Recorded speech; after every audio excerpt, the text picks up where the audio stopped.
An inherent quality of risks is that you can't control them. Otherwise, they wouldn't really be risks, they would be events that you prevented from happening.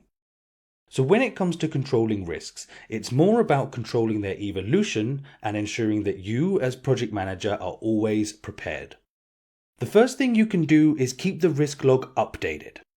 As the activities are completed, the risks surrounding them are no longer an issue and can be closed.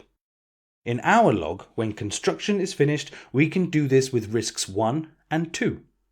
In addition, the severity and probability of a risk can change as the project develops, and this must be regularly updated. If a risk is starting to look like it may become reality, then you have to start preparing for your contingency plan.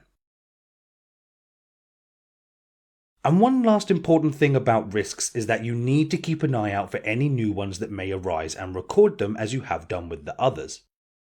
As project manager, you need to be one step ahead of risks.